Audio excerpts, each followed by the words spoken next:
and welcome back to Chengi's World. Thank you so much for tuning in to Chengi's World. For those of you who are new to my channel, I'm Chengi and you, my precious one, are my world. And for those of you coming back, you know I love you, I adore you, you are my world. What can I say? Okay, so for those of you who are new, make sure you subscribe, like, share, comment, and ladies and gentlemen, let's get these videos shared and let me see you on Instagram and Facebook. It's autumn weather and it is freezing. Okay, so I'm gonna get right into it today, and we're gonna be talking about why you find it so hard for men to talk. Why do men find it so hard to talk? Why is it so hard for us to try and get a guy to talk to us? Because talking is how we bond, it's how we get intimate, it's how we build affection, it's how we build attraction. Because we're built and wired to fall in love with our ears. So when our men stop talking to us, then the attraction begins to lower, and obviously we begin to crave that emotional, crave that emotional energy coming our way. And so we ask ourselves, why is it that men find it so hard to talk? Because that is our juice, right? They are responsible for the emotional frequency and the emotional pace of the relationship, and we're in charge of the sexual pace of the relationship. And so what ends up happening is when your man stops talking to you and connecting with you on that emotional level via speaking to you, then you begin to lose attraction for him, and so it becomes a bit of a spiral. So how do we get a man to talk? Why does he shut down and not want to talk? Okay, yes, that is a Women Ask Wednesday. I'm going to be addressing that particular question. Ladies, I'm expecting questions from you. I have had some in my inbox, and some of them, and the reason why I haven't brought any letters to you is because I've already addressed them in some way, shape or form, but I welcome your questions. Email me, find me on Instagram, Facebook, Chengi's World, send me your questions, because whatever your question, some other woman is thinking about it. Moving forward, why do men find it very hard to talk? Now, the reality is sometimes we buy into the fact that men don't talk. Men talk, and they talk openly. They talk they talk about their past. They talk about who they are. They talk about the things that they love. Men do talk. It's not true that men just shut down or that they've got nothing to say.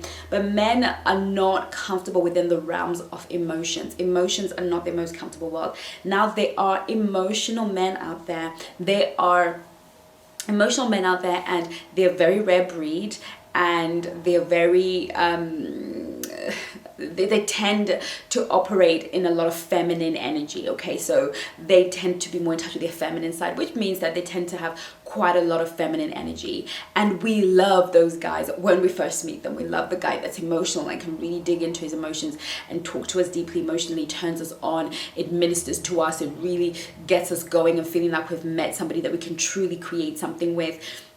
But then eventually we start to feel like there's competitive energy because everybody wants to talk about their emotions, and yours are, as you know, and so it creates a lack of chemistry, and the relationship begins to struggle because there's competitive energy with two. But there are masculine men who are emotionally intelligent. Okay, so before the men come at me and go, well, I'm not, like, just because I'm emotional doesn't mean that I'm feminine.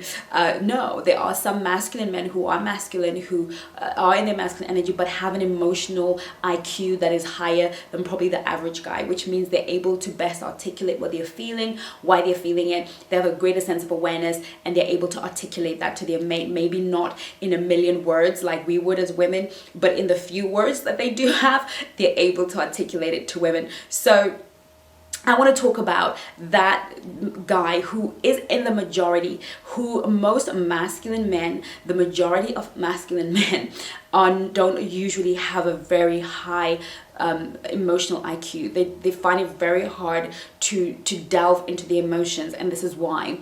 When men were being raised, or when men are raised, I didn't raise my son like that. I feel my son has got a good balance of that masculine energy, but that emotional intelligence.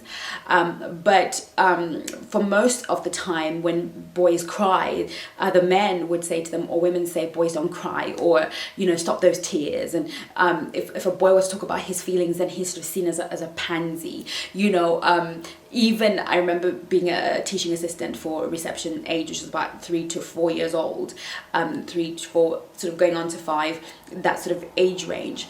And, you know, it's quite natural for a boy to run up to me and say, miss, you know, she hurt my feelings. And, you know, it's kind of like, okay, but eventually that becomes wrong. It becomes wrong for a boy to have feelings, to acknowledge those feelings. And so, you know, it's easier to compartmentalize that stuff into a corner. And because they already have a different brain, and their brains are already different and developing differently from women, in that they're more able to compartmentalize, they can easily compartmentalize that emotional realm, put it away, store it away for when it is needed.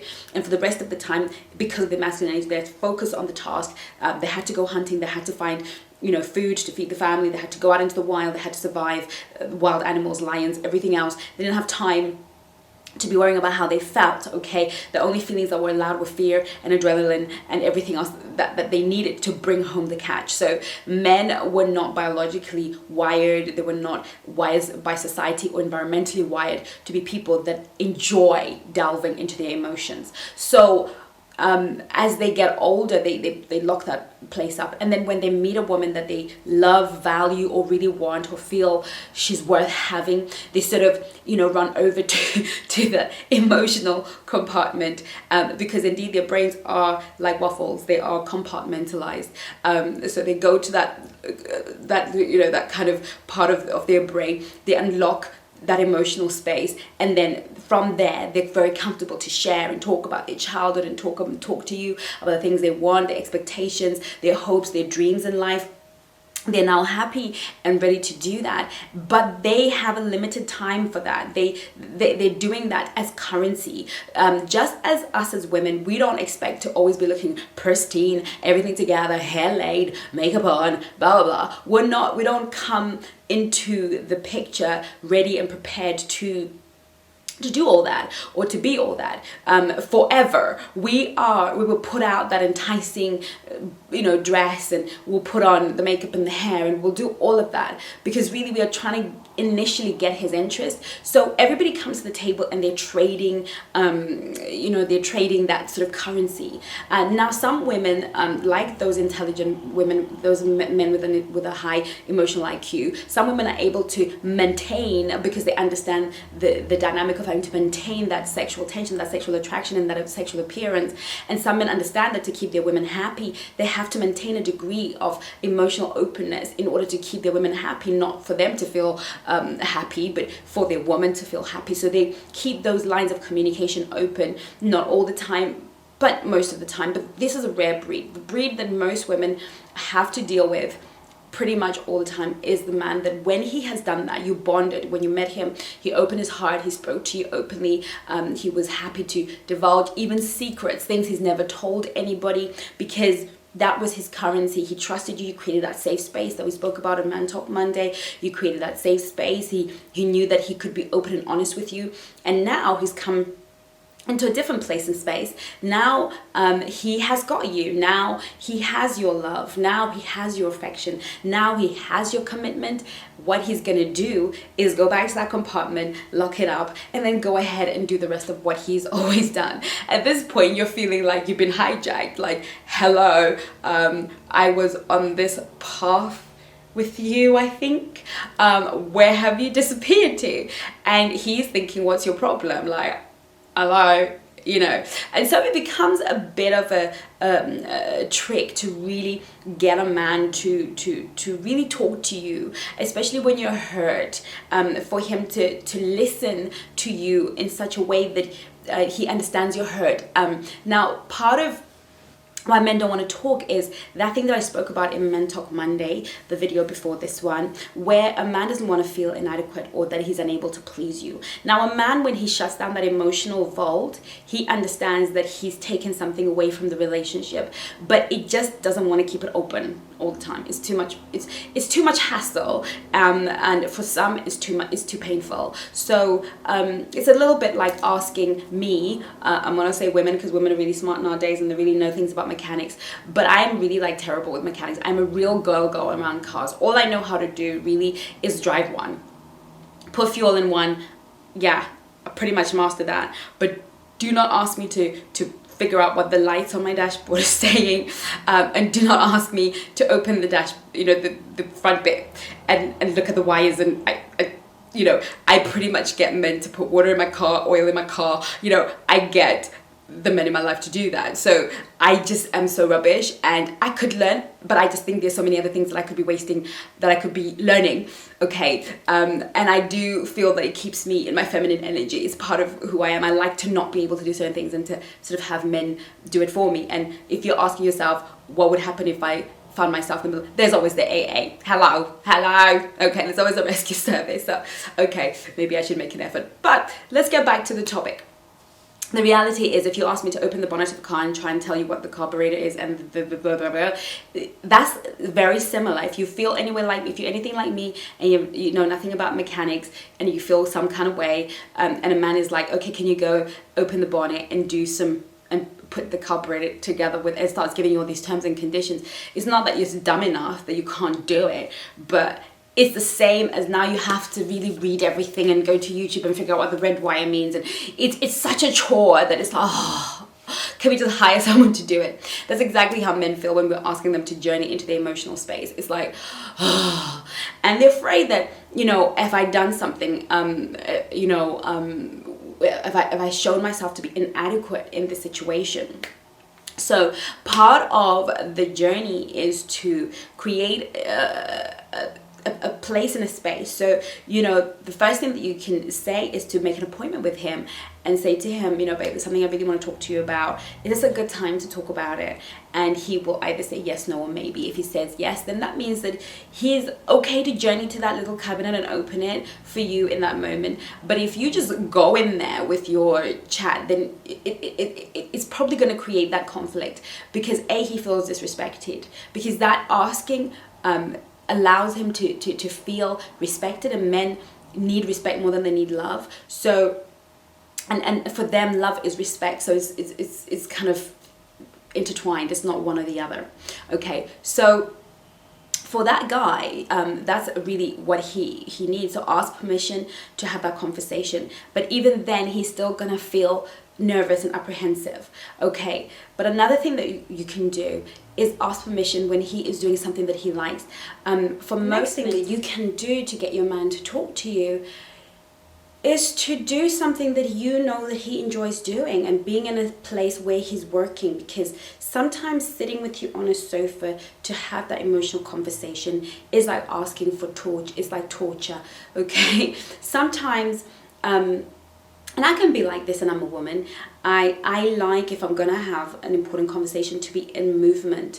For some reason, it just works really well for me. I like walking, so if my man wants to bring up something with me, he's more likely to get headway if I am in motion, either in a car or walking, in an activity that I'm enjoying. And if he begins to talk to me about some of the things that he'd like to see change, then I can focus on what he's saying and not get emotionally entangled in what I might read wrong. So finding something that he enjoys, an activity that he enjoys, and sort of really just bringing it up in a very casual way in a time where maybe you're having dinner at his favorite restaurant, it's easier to get that openness to sort of happen. I know it can feel like a prison when you are with a man who just won't open up to you. It can feel like you've signed up for this very cold, very lonely world that just seems to work for him but not so much for you. But I think these are the moments that are important when you do get a chance to get that openness, to let him know that being shut down is really hurtful and difficult for you, that you need to have a safe space and place to have those lines of communication open, that it is essential and that you need it for the relationship to be healthy and for you to feel like you are equally valued within the context of that relationship. But also, really deciding if what you need to talk about, if you're one of these women, third thing is, if you're one of these women who have to talk about everything all the time, talk about it, let's talk about it, let's talk about it. Some things are not a talk about it thing. Some things are enough to say in jest. Some things are enough to just say along the way in a way that he will know that you mean it. And some things are okay to just let go, okay? Because constantly pushing somebody to the place where they feel discomfort is going to associate you with being a very uncomfortable person.